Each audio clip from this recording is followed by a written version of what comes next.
Bonjour à tous et bienvenue pour cette 6e édition du Bourso Live. Aujourd'hui, on va parler d'un sujet qui intéresse de plus en plus d'épargnants, les SCPI, les sociétés civiles de placement immobilier. Un placement qui promet de l'immobilier sans les contraintes et des revenus réguliers, avec un investissement à partir de quelques centaines d'euros seulement. Mais derrière les chiffres, il y a des réalités très différentes selon les produits. Et pour décrypter tout ça, j'ai le plaisir d'accueillir 3 experts. Xavier Royer, responsable relations clientèle, distribution externe chez Swiss Life Asset Managers France. Bonjour Xavier. Bonjour Marie-Laure. Avec nous également Nicolas Van den End, directeur distribution France chez Tikehau IM Sofidy. Bonjour Nicolas. Bonjour Marie-Laure. Et enfin Quentin Romet, cofondateur et président d'Omunity. Bonjour Quentin. Bonjour Marie-Laure. Alors avant qu'on rentre dans le vif du sujet, j'aimerais qu'on comprenne bien qui vous êtes et comment vous travaillez, parce que vous n'avez pas le même métier tous les trois. Quentin, on commence par toi. Concrètement, tu fais quoi au quotidien ? Alors j'ai créé il y a maintenant 12 ans une société qui s'appelle Omunity. Et nous ne sommes pas une société de gestion, on est plutôt un distributeur de produits immobiliers. Donc on propose à des particuliers de les accompagner dans leurs investissements immobiliers. Et notamment, aujourd'hui, on va parler des SCPI. Donc ça fait partie de la gamme de produits qu'on propose. Et donc notre objectif, c'est de les sélectionner, de les analyser et de les proposer à des investisseurs. Et c'est pour ça qu'on a le plaisir de travailler avec Nicolas et Xavier. Et Xavier, c'est quoi ton rôle dans la chaîne ? Alors, de mon côté, peut-être un rappel sur Swiss Life Asset Manager. Donc, on est une société de gestion qui est dite multispécialiste. Ça veut dire quoi ? Ça veut dire qu'on intervient sur pas mal de classes d'actifs, notamment sur le financier, sur l'infrastructure et aussi sur l'immobilier, où on a une très forte expertise et on est notamment l'un des leaders européens avec plus de 122 milliards d'euros d'encours sous gestion à fin décembre 2025. Et on est une vraie société de gestion immobilière. Ça veut dire quoi ? Ça veut dire qu'on est présent en fait sur l'ensemble de la chaîne de valeur de l'immobilier. Donc on va s'occuper du sourcing, donc de regarder les acquisitions, de trouver des nouveaux biens. On va s'occuper des rénovations et on va aussi gérer les locataires en direct. Et autre point, concrètement, en France, on gère à peu près 20 milliards d'euros du coup d'encours sous gestion sur la partie immobilière. Ça représente à peu près 670 immeubles en France et en Europe. Et ça pour le compte d'une clientèle institutionnelle et aussi une clientèle du coup dite grand public. Sur les offres qu'on peut proposer, on a notamment 2 SCPI et 2 SCPI de rendement. Et c'est justement le sujet d'aujourd'hui.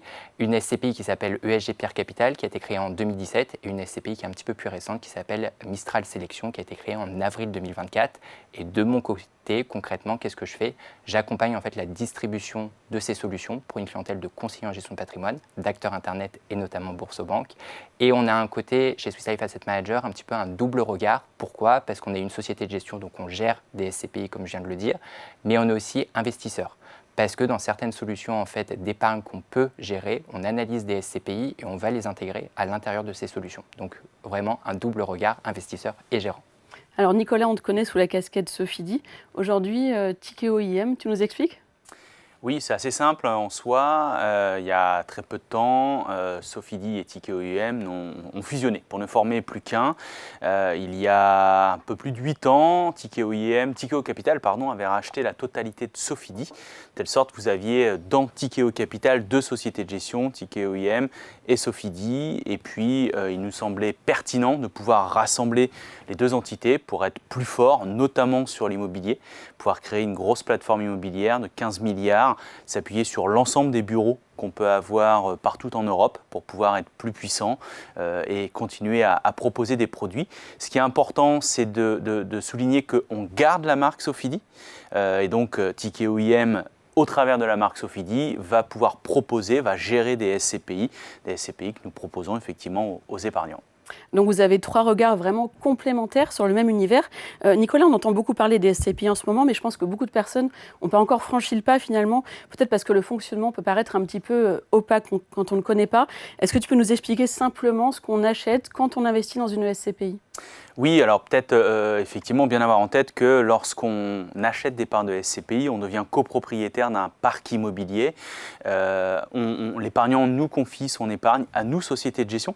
Il faut bien avoir en tête qu'il y a une société de gestion qui va s'occuper de gérer, d'investir, et puis la SCPI en tant que telle. Je ne suis pas salarié d'une SCPI, je suis salarié d'une société de gestion. Il ne faut pas confondre. Exactement. Donc l'épargnant nous confie son épargne, on achète pour son compte, on gère les immeubles pour son compte, on s'occupe de récupérer les loyers pour les redistribuer. Voilà, et ça, c'est un point qui est fondamental. Et concrètement, eh bien, l'épargnant achète quelque part et en échange, il a le droit à un loyer généralement payé trimestriellement pour pouvoir quelque part lui apporter un rendement sur l'investissement qu'il a réalisé. Mais alors les revenus, ils arrivent quand exactement? Est-ce que c'est dès le mois suivant mon investissement, Xavier? Non, alors justement, il y a un terme qu'on va appeler délai de jouissance. Donc pour l'expliquer, qu'est-ce que c'est? Ça va être la période donc, entre le premier jour de la souscription et le moment où on va commencer à percevoir ses revenus. Généralement, il est compris entre 3 et 6 mois suivant les SCPI. Donc c'est important justement de regarder ça dans le bulletin trimestriel, le mot délai de jouissance, et si on est à 4, 5 ou 6 mois. Et en fait, c'est vrai qu'on peut l'apparenter et faire le lien avec de l'immobilier en direct. Quand on achète un appartement, c'est la même chose, ça prend du temps, ce n'est pas immédiat, on va passer devant le notaire, on va signer. Et donc mécaniquement, pour la société de gestion, c'est exactement la même chose. Nous, on va investir le cash qu'on va pouvoir collecter auprès de vous. On va acquérir les immeubles, on va avoir des loyers, des locataires, on va percevoir ces loyers et après, on va le distribuer. Donc concrètement, c'est quelque chose qu'il faut prendre en charge et en tête surtout dans sa prise d'investissement qu'on peut faire et surtout dans sa stratégie patrimoniale. Ce n'est pas forcément un désavantage, mais vous avez effectivement ce décalage de délai de jouissance qui est entre 3 et 6 mois, qui est versé, comme le disait Nicolas, pour la plupart des SCPI de façon trimestrielle. Vous avez certaines SCPI qui font maintenant du versement mensuel. Donc la première année, on va dire que vos revenus seront un peu plus faibles que ce que la SCPI peut proposer, mais après, sur du long terme, on retrouvera bien la distribution de la SCPI. Alors Quentin, quand un client arrive vers toi en disant « je vais investir en SCPI », j'imagine que la première difficulté, c'est déjà de s'y retrouver dans l'offre, parce que toutes les SCPI ne se ressemblent pas. Comment est-ce que tu expliques les grandes familles de SCPI ? C'est une bonne question. Je pense que c'est toujours intéressant pour un investisseur, évidemment, de comprendre dans quoi il va investir. Donc c'est de parler assez vite du sous-jacent. Qu'est-ce qui compose une SCPI ? Donc la typologie des actifs au sein même de la SCPI, est-ce qu'on parle de bureaux, de commerce, d'actifs de santé, de logistique? Ensuite, on va s'intéresser assez vite à la géographie. Est-ce qu'elle est plutôt basée en France ou en Europe? Et ça a son importance parce que la fiscalité n'est pas la même derrière. Et assez vite, quand on parle de fiscalité, on s'intéresse au rendement aussi. Donc il y a des SCPI plutôt destinés à avoir un rendement dynamique, attractif, donc le rendement risque est intéressant à comprendre. Il y a des SCPI fiscales aussi, pour des personnes qui peuvent avoir une imposition plus élevée. Et en fait, à chaque fois, c'est vraiment un grand entonnoir où il y a quasiment 200 SCPI qui existent, qui ont toutes leurs particularités, des avantages et des inconvénients. Et donc, il faut commencer à avoir des critères. Et encore une fois, c'est le sous-jacent dans un premier temps qui doit intéresser avant de se positionner. Donc chaque famille de SCPI a ses propres logiques de performance et c'est précisément ce qu'on va essayer de comprendre ensemble dans ce webinaire. Quentin, avant même de regarder ces indicateurs de performance, il y a une distinction que beaucoup d'épargnants découvrent trop tard. Il y a certaines SCPI qui sont à capital variable et d'autres à capital fixe. Qu'est-ce que ça change concrètement, notamment quand on veut récupérer son argent? Mais ça, on en parlera un petit peu plus tard dans l'émission aussi. Tout à fait, on aborde déjà cette notion de liquidité, mais si on prend du recul, les SCPI existent depuis un peu plus de 50 ans. Leurs formes ont évolué à travers les temps. Initialement, on pouvait parler beaucoup de SCPI à capital fixe, donc c'est-à-dire, comme le nom l'indique très bien, il y avait un capital qui était fixé en amont, donc une collecte de données cible, et ensuite on atteignait une fois ce montant, on déployait, et on s'arrêtait là, et la liquidité sous-jacente, c'était simplement des personnes qui voulaient vendre leur part, qui trouvaient des acquéreurs. Donc là, le dénominateur du prix dépendait du nombre de personnes qui voulaient acheter ou vendre. Et ce mécanisme a évolué. Aujourd'hui, ça serait intéressant de voir la statistique que vous avez, mais on estime, nous, d'après notre analyse, qu'il y a à peu près 90% des SCPI en activité qui sont des SCPI à capital variable. Donc ça a beaucoup plus de flexibilité, à la fois pour l'investisseur et pour la société de gestion. Donc le capital peut augmenter au fur et à mesure en fonction des souscriptions qui arrivent. Donc la SCPI est en mesure d'acheter des actifs au fur et à mesure. Et pour l'aspect liquidité, qui est un enjeu pour les investisseurs, c'est aussi potentiellement plus simple de donner de la liquidité parce que dès qu'il y a des nouveaux entrants, on peut sortir les sortants, ce qui n'était pas si évident que ça quand on avait des SCPI à capital fixe initialement. Alors maintenant, on va essayer d'expliquer comment lire la performance d'une SCPI.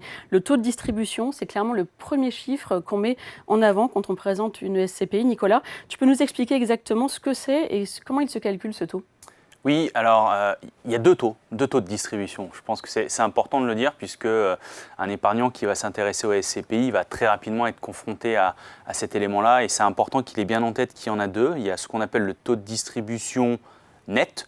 Ça, c'est assez simple, et la formule de calcul est très simple, c'est ce que l'épargnant va toucher concrètement sur son compte, divisé par le prix de la part au 1er janvier. Tu as un exemple concret? Oui, on prend une SCPI qui vaudrait 200 €, l'épargnant touche 10 €. Concrètement, une fois encore, c'est 10 divisé par 200, ça fait 5% de taux de rendement.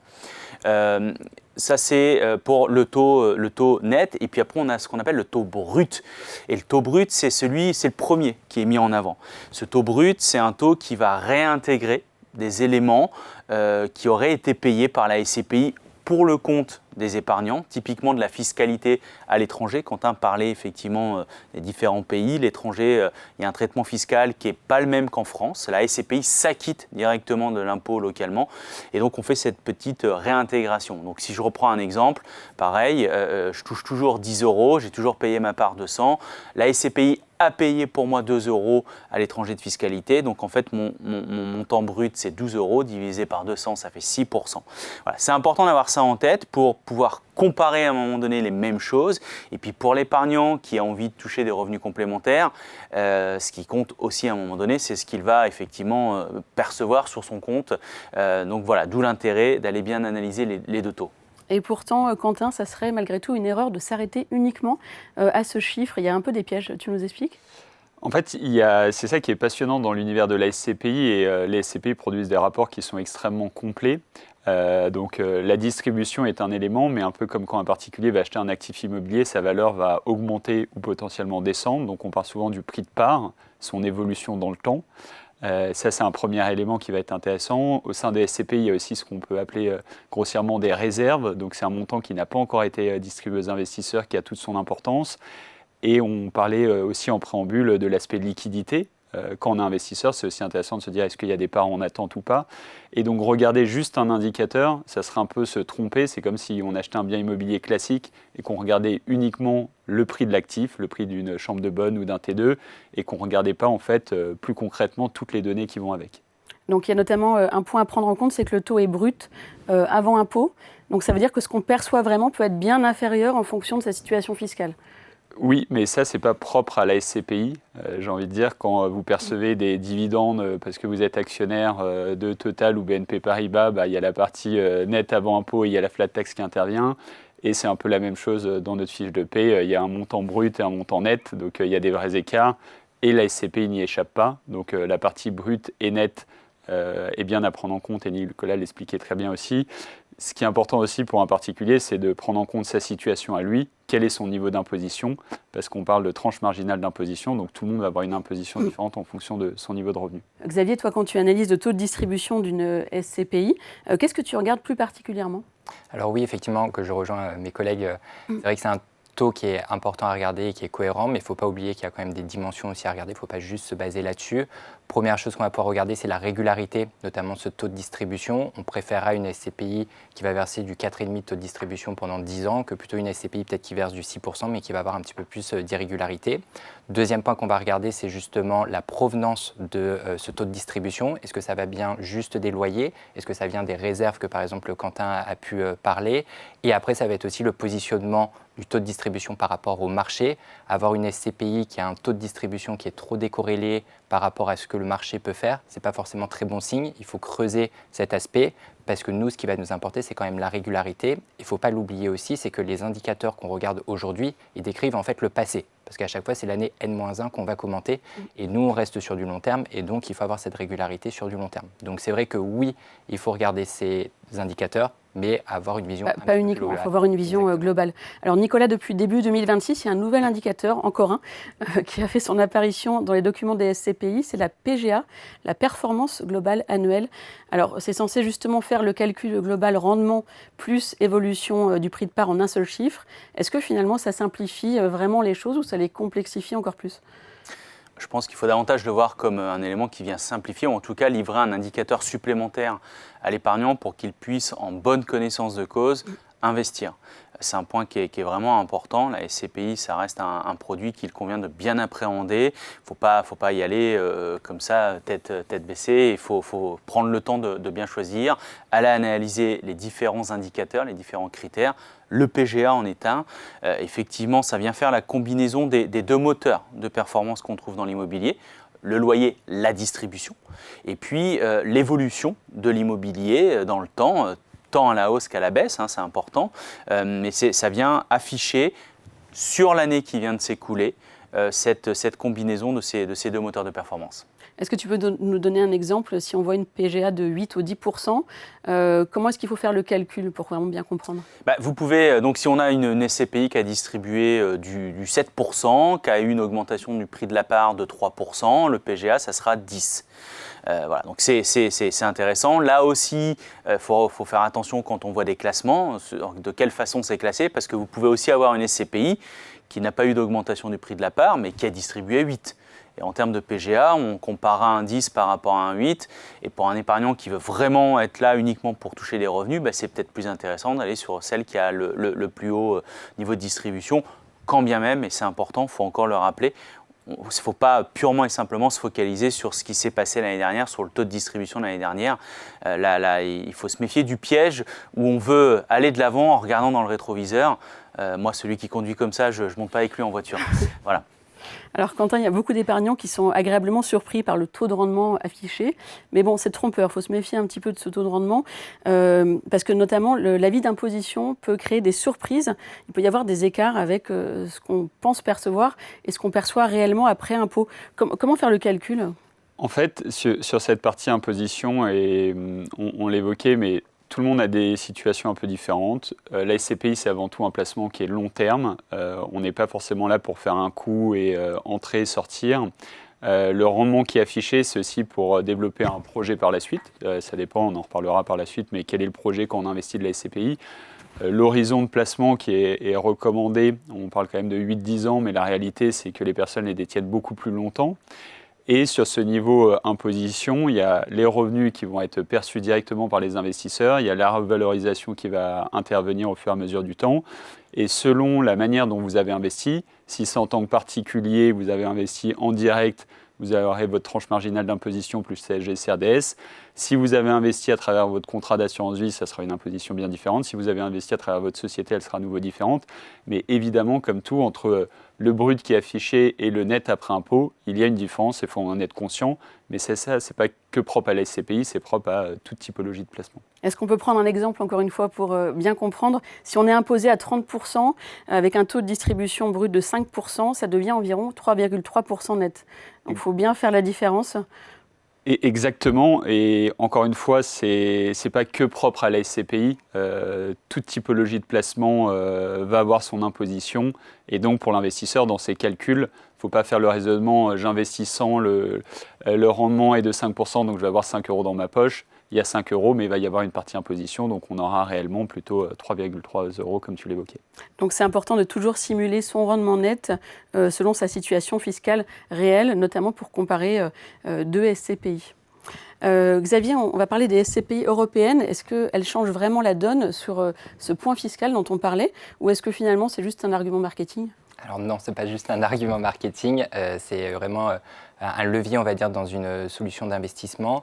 Premièrement, d'un point de vue fiscal, comme l'évoquait, je crois, Nicolas, ce qui est important de comprendre, c'est que les revenus des SCPI, en fait, ils sont imposés là où se situe l'immeuble. Donc en fonction des différents pays, on le sait, la France est quand même un des pays où les taxes et les taux sont quand même assez élevés par rapport à d'autres pays européens, et surtout, il n'y a pas de prélèvements sociaux. Donc c'est déjà un bel avantage fiscal. Et surtout, souvent les taux sont plus faibles qu'en France. Exactement.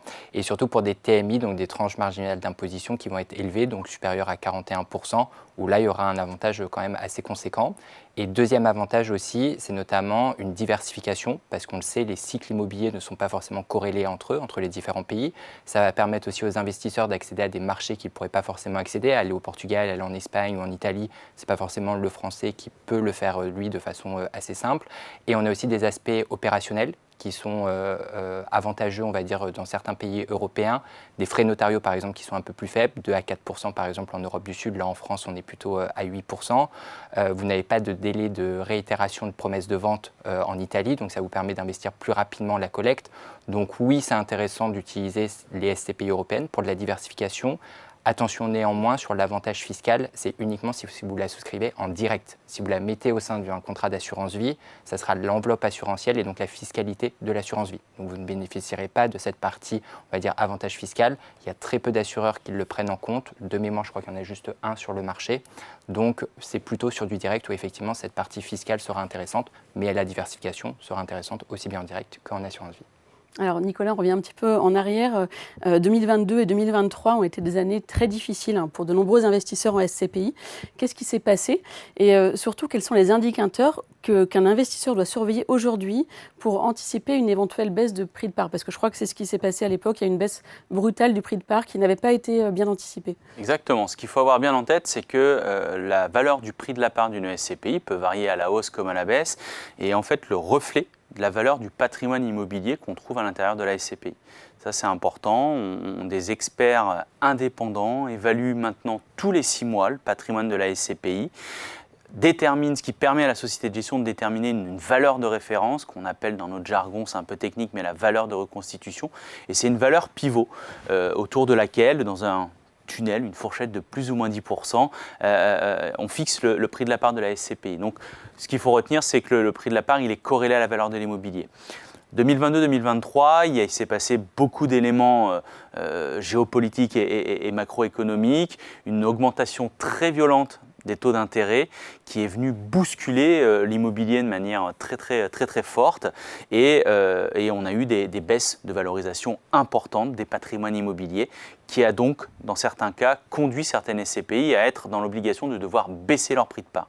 Effectivement, ça a été pour certains un peu douloureux, parfois ça a été violent. Il y a aussi, et je pense que c'est important de le souligner, des SCPI qui n'ont pas baissé leur prix de part. Ça, c'est un point important. Malgré tout. Malgré tout. Donc, ils ont absorbé eux-mêmes le choc. Ils ont eu cette capacité d'absorber le choc. Donc, voilà. Donc, ça, c'est un point qui est très intéressant puisque, effectivement, l'épargnant, il va se dire comment je fais, moi, pour essayer quelque part d'aller déceler est-ce qu'on est au bon niveau. Bon, déjà, on va aller regarder où se situe le prix de la part par rapport à la valeur de reconstitution. On peut se dire parfois que si on a un prix de part qui est en dessous de cette valeur, ça veut dire que c'est intéressant. Quelque part, j'achète un peu moins cher que ce que ça vaut. Donc, il peut y avoir une opportunité. Attention, c'est parce qu'une fois qu'on rentre dans la SCPI, on n'est non plus un nouvel entrant, mais on est investisseur. Ça veut aussi dire que moi, quand je suis dans la SCPI, on fait rentrer des gens moins cher que ce que ça vaut, donc je suis en train de me faire diluer. Donc, c'est un argument commercial intéressant à court terme, mais il faut aussi s'assurer que la société de gestion, la façon dont elle travaille, quelque part, puisse permettre de rétablir aussi l'équilibre pour les associés qui sont dedans, via notamment des augmentations de prix de part plus ou moins régulièrement. Alors, ce qu'il faut regarder notamment, c'est si le prix de souscription est en dessous de la valeur du parc immobilier. Dans ce cas-là, on peut se dire que la part est potentiellement sous-évaluée. C'est bien ça ? Oui, exactement. C'est tout à fait ça. Et souvent, on parle de décote. Et c'est là où ça crée effectivement un intérêt commercial à un instant T, plutôt intéressant pour ceux qui veulent investir à l'instant T. Il faut préciser aussi que le parc immobilier, il est expertisé chaque année de façon indépendante. Est-ce que l'investisseur a accès à ces chiffres ? Oui, Quentin le soulignait, l'avantage des SCPI, c'est que c'est un produit qui est régulé, qui est très transparent. Alors, peut-être trop transparent parce que ça veut dire qu'il y a énormément d'informations et il faut pouvoir la digérer. Mais pour quelqu'un qui a envie de creuser, il suffit effectivement d'aller voir les rapports annuels des SCPI qui sont disponibles sur les sites internet des sociétés de gestion dans lesquels on rentre énormément dans le détail, notamment sur les éléments de valorisation qui conduisent à la détermination de cette fameuse valeur de reconstitution. C'est intéressant d'aller regarder comment elle a évolué dans le temps au fur et à mesure des années. Voilà. Xavier, quand tu choisis, tu sélectionnes les SCPI sur lesquels tu veux investir, tu regardes l'évolution du prix de part sur 5 à 10 ans, c'est ça à peu près? Qu'est-ce que tu regardes en particulier? Alors effectivement, même si je tiens à rappeler que quand même l'idée de la SCPI, le principal objectif c'est d'avoir de la distribution de revenus. Qu'on ait une revalorisation du prix de part, c'est entre guillemets la cerise sur le gâteau, mais ce n'est pas forcément ce qu'on va demander à une SCPI, c'est vraiment d'avoir du revenu et de percevoir les loyers et d'avoir une bonne gestion locative. Donc dans notre analyse, on va prendre effectivement un horizon plutôt assez long, entre 5 et 10 ans. Et il faut que cette SCPI, elle ait une stabilité dans sa valorisation parce qu'on est sur du long terme et ça c'est fondamental. Et après ce qu'on va regarder aussi c'est la transparence de la société de gestion, un peu comme vous quand vous investissez en fait sur les SCPI, nous on va demander la même chose, d'avoir de la communication, d'avoir de la transparence et d'être informé au cas où si les nouvelles sont un peu moins bonnes. Et puis là, cette année, l'année dernière, certaines SCPI ont commencé à absorber leurs corrections, ont absorbé même leurs corrections. C'est un signe encourageant de normalisation du marché après la petite période de turbulence qu'on a évoquée ? En fait, on le voit effectivement sur la partie valorisation aujourd'hui des actifs et notamment des différents secteurs. On va plutôt vers une stabilisation. Donc ça, c'est plutôt une bonne nouvelle, même s'il va apporter quand même pas mal de granularité à l'analyse parce qu'en fonction du secteur, de la géographie, on peut retrouver des fois quelques différences. Et on le voit aussi, les conditions d'investissement sont quand même beaucoup plus attractives aujourd'hui. C'est comme tous les marchés, on préfère rentrer sur du moins 10 que plutôt rentrer sur du plus 10. Avant, on pouvait se poser la question si on n'était pas sur des niveaux qui étaient trop élevés. Là, maintenant, c'est un bon point d'entrée. Donc, c'est le moment, entre guillemets, d'y retourner. Alors, Quentin, on en a parlé un tout petit peu en début d'émission. Il y a un risque sur les SCPI que presque personne ne mesure avant d'investir, c'est la liquidité. Tu en as dit aussi un petit mot tout à l'heure. En 2023, on l'évoquait avec Nicolas, il y a des situations où des investisseurs voulaient récupérer leur argent, ils n'ont pas pu. Qu'est-ce qu'on doit vérifier avant de mettre son argent dans une SCPI ? Pour commencer sur le sujet de liquidité, il y a quelque chose qui est très important, c'est que le sous-jacent reste de l'immobilier. Et ce n'est pas liquide à tout moment. Et pour un particulier qui achète sa résidence principale à un instant T, si demain il souhaite la vendre, potentiellement il va trouver un acquéreur au bout de 3 mois ou 6 mois, mais il se peut qu'il ne trouve pas d'acquéreur. Et en fait, l'immobilier au sein de SCPI peut vivre les mêmes choses. Il n'y a pas forcément d'acquéreur en face qui fait qu'on reste dans son placement. Et c'est l'avis de l'immobilier, et c'est normal parce que le sous-jacent est comme celui-ci. Sur l'appréhension de la liquidité, c'est en amont l'horizon d'investissement. On n'est pas là pour du court terme, on est plutôt là pour du moyen terme, et la réalité c'est que les gens restent longtemps parce que la promesse à la hauteur de ce qui a été mentionné, c'est obtenir du rendement, et ce de manière assez régulière. Et pour avoir un ordre d'idée sur de la liquidité, ça ne va pas être simple parce qu'on se dit si on investit sur 10 ans, il faut anticiper dans 10 ans comment va se passer la liquidité. Donc ce n'est pas un exercice simple. Mais déjà à l'instant T, c'est de savoir est-ce qu'il y a une dynamique positive au niveau de la collecte de la SCPI en question. Quelle est la taille de la SCPI ? Forcément, si vous investissez dans une SCPI qui a une taille extrêmement petite à l'instant T et que vous êtes un investisseur conséquent, votre liquidité pourrait être un enjeu. Et surtout, le sujet de part en attente. Est-ce que c'est déjà une SCPI qui a des difficultés à offrir de la liquidité aujourd'hui, sachant que ce qu'on a connu, c'est un cycle de l'immobilier qui a été assez négatif. Mais aujourd'hui, il y a des vraies opportunités pour rentrer. Donc, c'est aussi ça qu'il faut prendre en compte quand on fait son investissement. L'opportunité du moment et la liquidité de demain qui est moins évidente à appréhender, mais qui sera déterminée un peu plus tard. Comment est-ce que tu abordes ce sujet avec tes clients ? Parce que c'est une conversation qui peut être un petit peu délicate. Déjà, c'est de les informer, de ne surtout pas dire que c'est un produit qui est 100% liquide et qu'on va pouvoir sortir du jour au lendemain. Et nous, on l'a vu, on a commencé à distribuer des SCPI sur notre plateforme à partir de 2020. Et nous, sur nos investisseurs, on l'a vu, c'est moins de 1% qui a voulu se retirer parce qu'on a bien fait notre travail d'expliquer à la fois l'horizon long terme et d'expliquer qu'il y a des moments qui peuvent être propices pour sortir et d'autres qui le sont moins parce que ça reste encore une fois de l'immobilier. Alors, au-delà du taux de distribution, de la revalorisation et de la liquidité dont on vient de parler, quels sont les autres chiffres qu'un épargnant doit absolument regarder avant d'investir ? Je pense que c'est ce que vous disiez tout à l'heure. Pour un investisseur qui ne connaît pas grand-chose à l'univers de la SCPI, se connecter sur les sites des sociétés de gestion, aller voir une SCPI concrètement et lire les rapports qui sont faits vont donner énormément d'indicateurs qui permettent de mieux appréhender le patrimoine et le portefeuille. On parlait des sous-jacents, donc dans un premier temps de se poser quelle typologie d'actifs il y a dans la SCPI, mais après de rentrer peut-être dans des termes un tout petit peu plus techniques. On parle de la WALB ou la WALT, c'est les baux. Combien de temps vont encore durer les baux qui ont été signés en moyenne au niveau de la SCPI ? Quand est-ce qu'il peut y avoir des points de rupture ? Les reports à nouveau, on en a parlé, l'évolution des prix de part aussi. Et en fait, il y a quand même une dizaine ou quinzaine d'indicateurs qui vont être pertinents pour l'investisseur à regarder dans son investissement au niveau d'une SCPI, mais après d'aller les comparer par rapport à d'autres SCPI avant de faire son placement. Et puis il y a aussi la question de la transparence. Si une SCPI ne publie pas clairement ses chiffres, c'est aussi une information sur un éventuel manque de communication, des choses à cacher. Moi, je dirais sur la transparence, au contraire, vu que c'est régulé par l'autorité des marchés financiers, il y a une transparence qui est extrêmement forte et parfois peut-être un peu trop, vu le nombre d'experts. Est-ce qu'on s'y perd ? En fait, on s'y perd, c'est comme tout, il faut aller du général au particulier, mais si jamais on est novice, prendre les grands agrégats et les éléments, et j'ai envie de dire, s'arrêter aux premières pages et commencer par là. Mais quand on est expert, et nous on a des investisseurs qui sont hyper pointus, et vu que c'est des rapports qui font des dizaines de pages, ils ne peuvent pas dire qu'ils n'ont pas accès à toute l'information qu'ils souhaitent. Et encore plus, on a la chance d'avoir des conseils extrêmement disponibles dans les différentes sociétés de gestion qui ont des SCPI. Si on a un point précis qu'on souhaite potentiellement creuser et qui n'est pas mis dans le dossier, libre à l'investisseur de prendre contact avec la société de gestion et de creuser en particulier ce point. Donc la transparence est finalement obligatoire et tout le monde est au même niveau de transparence, y compris en termes de communication? Oui, sauf erreur de ma part. Enfin, en tout cas, c'est une volonté commune. Il y a quand même des associations qui font en sorte qu'il y ait des agrégats qui soient disponibles pour tous et que cet exercice de comparaison soit facile. Nous, on le voit au sein d'Omunity, on monitore tous les mois 200 SCPI. Et je n'ai pas le sentiment qu'on ait beaucoup de mal à avoir accès aux informations des différentes SCPI. Et pareil, on n'a pas pris l'intégralité des critères, mais sur les 200 SCPI qu'on surveille, on a une vingtaine de critères. Et chaque mois, ou de manière trimestrielle, on arrive à faire justement évoluer ces critères et voir quelles sont les évolutions des performances. Alors, Quentin, on va passer à quelque chose de très concret. Quand on décide d'investir en SCPI, on le fait comment? En direct, via son assurance vie, via un PER? Parce qu'on l'a dit, la fiscalité, elle change complètement d'une option à l'autre. Ça dépend de votre profil. Et ça dépend du projet que vous avez derrière.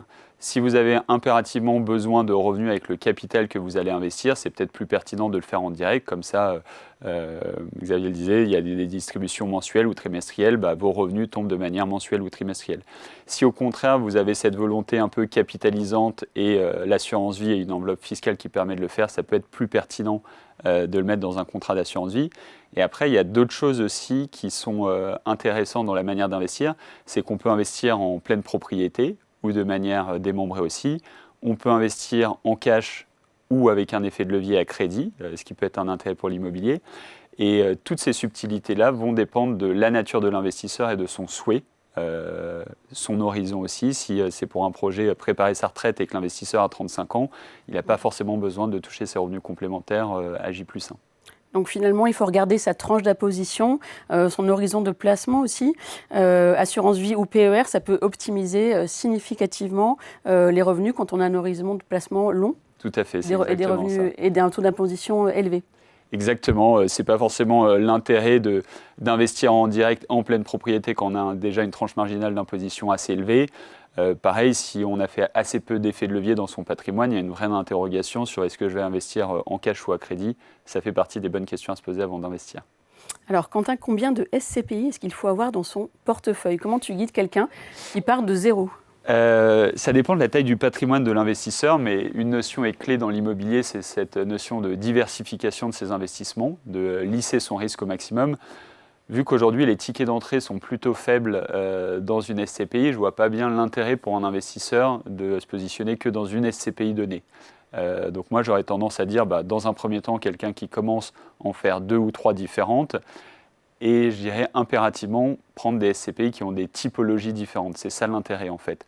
Donc une SCPI européenne, ça peut avoir du sens parce qu'on a évoqué la fiscalité. Il y a des pays qui sont attractifs et dynamiques en termes d'immobilier. Des SCPI qui sont aussi thématiques sur une typologie d'immobilier bien définie. Et donc, je dirais à minima 2. Et ensuite, au fur et à mesure, soit réinvestir. Il y a une notion où on peut réinvestir aussi de manière automatique les dividendes qu'on perçoit. Donc, c'est une manière de réinvestir de manière assez automatique. Et après, une fois qu'on est à l'aise, et ça devient assez intéressant, quand on s'est intéressé à un sujet, on additionne au fur et à mesure dans sa vie d'investisseur. Alors Xavier, selon toi, quel poids donner aux SCPI dans un portefeuille, dans un patrimoine global? Qu'est-ce que tu conseillerais? Alors c'est assez difficile à répondre parce que ça va dépendre de la situation de chacun, donc il n'y a pas une réponse universelle. Néanmoins, je pourrais dire 3 choses. Premièrement, qu'il faut continuer à diversifier et aller sur toutes les classes d'actifs, donc faire de l'immobilier, faire du financier, faire d'autres investissements. Que sur un investissement immobilier, je rejoins Quentin, il ne faut pas juste aller sur une SCPI. Il y a effectivement maintenant des niveaux d'accès qui sont quand même extrêmement faibles, donc ça permet d'avoir une diversification. Et dernier point, c'est surtout aussi d'adapter son investissement par rapport à la liquidité qu'on souhaite et à son horizon de placement. Parce que par nature, les SCPI sont des investissements de long terme qui sont dits illiquides. Et donc ça à prendre en compte dans son allocation de portefeuille. Alors Nicolas, depuis 2022-2023, le marché a vu apparaître des dizaines de nouvelles SCPI avec des prix de part parfois très bas, parfois de moins de 200 € et des taux de distribution affichés très au-dessus de la moyenne. Pour un épargnant qui découvre les SCPI, on peut se dire que c'est tentant. Est-ce que finalement c'est une fausse bonne idée ? Alors, fausse bonne idée, non, je pense, effectivement, et quand on prend du recul sur tout ce qu'on vient de se dire, il y a effectivement un moment assez opportun aujourd'hui pour souscrire des parts de SCPI. Sur le rendement, c'est vrai qu'on a des SCPI beaucoup plus jeunes que d'autres et récentes qui ont été lancées à un moment du cycle immobilier après avoir corrigé. On évoquait tout à l'heure ce qui s'était passé en 2022-2023. Donc, on se remet à investir dans de très très bonnes conditions et avoir des SCPI qui sont capables d'afficher des rendements importants. En plus, dans une phase de démarrage, il y a des petits effets comptables, techniques qui permettent d'avoir un affichage qui est vraiment, vraiment sympathique. Donc ça, c'est un point intéressant, une vraie logique de point d'entrée. Et puis sur le prix de la part, ce qui est intéressant, c'est quelque part, il y a une vraie logique de démocratisation, de donner accès sur des niveaux les plus faibles possibles. C'est un des points forts de la SCPI. Contrairement à l'immobilier en direct, il y a un ticket d'entrée qui est beaucoup plus faible. Et donc l'idée, c'est d'avoir des tickets qui soient très faibles pour pouvoir offrir à chaque épargnant une capacité d'investir à son rythme, en fonction de ses moyens, en fonction de ses envies. Donc avoir des prix de part qui sont faibles, c'est intéressant pour offrir effectivement cet élément-là. Mais ce qu'il faut aussi, je pense, bien avoir en tête et ce qu'il faut bien analyser, on évoquait tout à l'heure les critères à regarder, je pense que au-delà de l'affichage, du taux, du prix, il faut aussi aller regarder des éléments sur le gestionnaire, sur sa capacité à gérer dans le temps. Une fois encore, on s'inscrit véritablement sur une durée longue. Et donc, il faut aller regarder, est-ce que le gestionnaire a de l'expérience ? Est-ce qu'on vient de traverser une crise ? Est-ce qu'il en a traversé d'autres ? Et ça, c'est quand même un atout important, savoir comment réagir, avoir l'expérience. Donc, tous ces éléments-là sont aussi à prendre en compte. Alors on passe à vos questions. Vous avez été nombreux à réagir et on vous en remercie. On commence avec une question d'Hugues. Les SCPI, c'est très risqué pour récupérer son argent. C'est plus que compliqué. On en parlait tout à l'heure. C'est pas vraiment une question, Hugues, mais c'est une inquiétude que beaucoup partagent et elle mérite une réponse directe. Je ne sais pas qui veut répondre. Quentin ? Je dirais, je ne sais pas quelle a été son expérience avec les SCPI, mais tout le monde a des bonnes ou moins bonnes expériences. La réalité, c'est quand même c'est un outil qui a fait ses preuves depuis maintenant 50 ans. L'immobilier est cyclique comme beaucoup de marchés. Donc si on est entre guillemets sur la mauvaise SCPI et qu'on sort au mauvais moment, l'expérience peut être potentiellement un peu plus douloureuse. Tout à l'heure, on parlait de l'évolution des prix de part et du fait qu'à un moment donné, ce prix de part peut baisser. Mais en fait, si vous avez investi dans cette SCPI il y a 15 ans, qu'elle a pris, je dis n'importe quoi, en moyenne 2 ou 3% par an, que vous avez touché votre rendement annuel de 5%, donc ça pendant 15 ans, et qu'au bout de la 15e année, le prix de la part descend de 10% ou 15%, en fait, ça reste un investissement qui est quand même très performant. Donc pour les personnes qui respectent, entre guillemets, ces prérequis d'investissement long terme, ça s'avère dans la plupart des cas un bon investissement. Une question de Zara. Le taux de distribution reste-t-il un bon indicateur ou faut-il regarder davantage la valeur de reconstitution ? Il y a les deux éléments effectivement à regarder. Les deux sont complémentaires, comme on le disait. Il ne faut pas juste se fixer sur un seul indicateur. Il faut regarder plusieurs indicateurs. Donc c'est assez cohérent de regarder les deux. Alors, question de Régis. Quid du TOF, le taux d'occupation financier ? Allez, je la prends. Alors, c'est encore un indicateur important. Le taux d'occupation financier, c'est quelque part le taux de remplissage des actifs dans votre SCPI. Et c'est un point important puisque ça vient déterminer le niveau de distribution. Si votre actif n'est pas rempli, effectivement, il n'y aura pas de loyer et c'est les loyers qui servent d'élément de distribution. Donc ça, c'est un indicateur qui est important. J'aime bien souligner ce qui est intéressant, ce qu'il faut regarder, c'est davantage la notion de trajectoire plutôt que le taux à un instant T et de se dire est-ce que c'est bon, est-ce que c'est pas bon. C'est voir s'il y a une vraie stabilité. Et puis j'aime bien également souligner que au-delà de ce taux d'occupation financier, il faut aussi regarder un autre indicateur qui pour moi va de pair avec le taux d'occupation financier, c'est le taux de recouvrement. Parce que si on a beau avoir mis un locataire, s'il ne paye pas ses loyers, c'est compliqué. Donc il faut vraiment analyser les deux. Une question de Pierre. Que faire des SCPI qui ne collectent plus alors qu'elles sont pourtant des mastodontes du secteur ? Vas-y, Nicolas, je t'en prie. Ça fait un peu écho au premier point. Hein. Et plus globalement, il faut se souvenir que l'immobilier, on garde des risques. On a un sous-jacent immobilier qui garde des risques. On a effectivement traversé quelques belles années ces 10-15 dernières années et où c'était tellement positif qu'on en avait un peu oublié les risques. Hein. Je pense que c'est important de se le dire. Donc voilà, la liquidité n'est pas garantie dans une SCPI. Et j'aime bien faire le parallèle avec l'investissement en direct. Quelqu'un qui, et ça fera écho à ce que soulignait Xavier, quelqu'un qui va acheter de l'immobilier en direct pour avoir des revenus complémentaires, il ne fait pas évaluer les appartements, les maisons qu'il a achetées tous les 6 mois.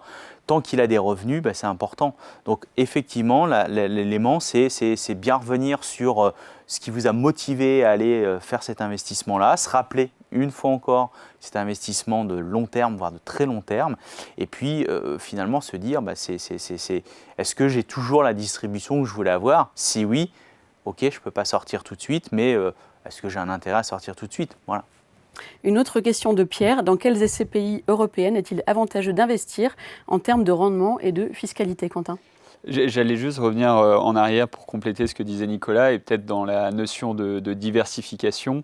La diversification, il est peut-être pertinent de prendre des SCPI qui peuvent être anciennes et d'autres jeunes, parce qu'une SCPI qui est ancienne, qui pèse plusieurs milliards et qui a traversé plusieurs crises, en tant qu'investisseur, je trouve ça très rassurant, encore plus quand le gestionnaire est de qualité derrière. Et des SCPI qui sont plus jeunes, c'est intéressant parce que c'est un patrimoine potentiellement qui a été acheté à un instant T, mais qu'est-ce que ça va donner à travers plusieurs cycles immobiliers, on ne sait pas. Donc dans cette notion de diversification, ça me semble pertinent de se dire, je ne vais pas faire que des SCPI très jeunes, mais je vais en faire des un peu plus anciennes et des plus jeunes.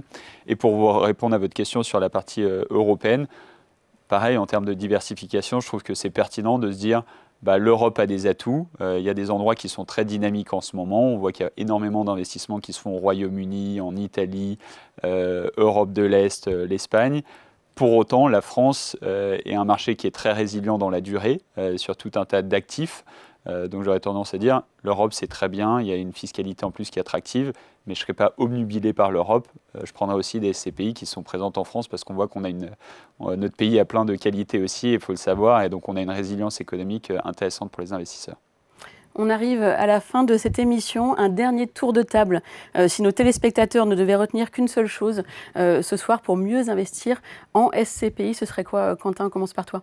Je dirais, prenez le temps de lire la documentation d'une SCPI, ça va vous ouvrir les yeux sur tous les indicateurs et c'est passionnant. Xavier?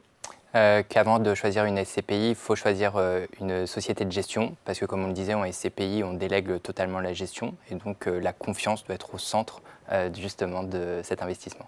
Et pour finir, Nicolas? Moi, je reviendrai sur la notion de long terme de l'investissement. C'est un film qui s'écrit vraiment dans la durée, donc il ne faut pas surréagir et il faut vraiment s'inscrire sur un horizon d'investissement très long. Merci beaucoup à tous les trois, on y voit beaucoup plus clair sur les SCPI. Merci à vous de nous avoir suivis. Sachez que l'émission sera disponible en replay sur le site de Boursorama et sur YouTube. Ne manquez pas le tout dernier webinaire du Bourso Live animé par Laurent Grassin à 18h. Faire les bons choix d'investissement à l'heure des gagnants et des perdants de l'IA. Excellente soirée à tous.